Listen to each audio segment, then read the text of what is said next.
Now, Joe Biden did an interview on MSNBC, and he was asked a question about Medicare for all, because as you guys all know, Joe Biden has been very anti Medicare for all. And so, what we're seeing here is honestly what seems to be like a hard on hate for Medicare for all. It's very interesting coming from Joe. But let's go ahead and hear him out real quick on his thoughts on Medicare for all at this point in this pandemic that we're in. Because as you've been seeing, our healthcare system seems to be crumbling underneath this crisis. There is not enough. There's not enough support for the healthcare system. There's not enough support for the American people inside of the healthcare system. Are you now reconsidering your position when it comes to single payer healthcare?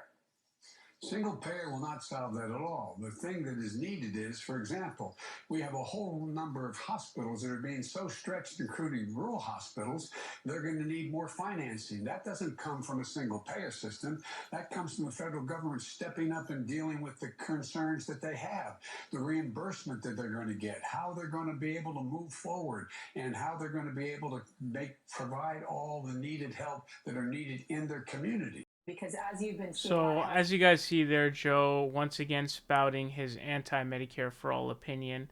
Medicare for all would help, and actually, having a Medicare for all system would make rural hospitals better.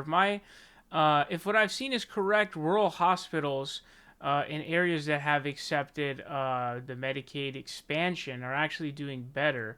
And this idea that the rural hospitals would do poorly under Medicare for all is a load of bogus and a load of bogey, especially when you're basically giving the government more control over the healthcare system and how much they can reimburse and have the reimbursement rates for different procedures and visits and stuff like that.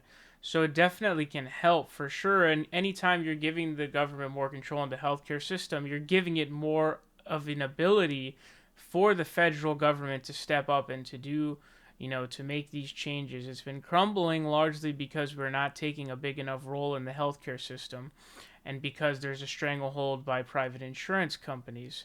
And so Medicare for all will be a very crucial piece to, to basically being able to, even for the pandemic, it's a big deal.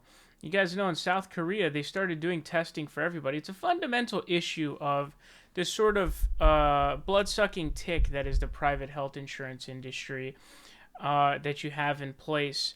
Like in South Korea, they were giving out tests like to anybody who wanted one. Practically, they had drive-through tests. It was awesome. But for some reason here in the United States, it costs like $3,000, and so barely anybody, to this day, barely anybody gets it. You basically have to be near death to get it, seriously.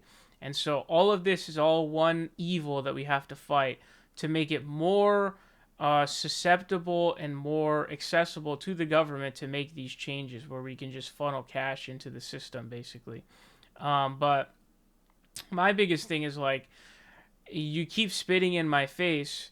I'm not going to vote for Joe Biden. So I have made my decision. I'm not going to be voting for Joe Biden. Not that it really matters, because I live in California, and so because I'm in California, my vote doesn't matter, right? But I won't be voting for Joe Biden. I know a lot of you guys aren't either because he's just spitting in the face of voters. He doesn't look like he's alive. His thoughts and ideas are of the past, just like how he's not even, like, just again, you just have to look at the guy. He doesn't even look like he's alive. I mean, it's just all makeup on there. So it's embarrassing. It pisses me off. But if you spit on my face, I'm not going to fucking vote for you, point blank. And I just want you to know that, Joe. So you're losing voters, and then you wonder why you can't get Bernie Sanders supporters because you don't even take even the least of seriousness into the issue. And his hard on against single payer healthcare, I'm not sure where it comes from. I'm thinking maybe it's due to corporate lobbying, but I don't even know if it's that. It seems like a personal gripe or something. I don't know. It looks like some guy who like fucked his wife was like the champion of Medicare for all. I don't know. I'm not sure.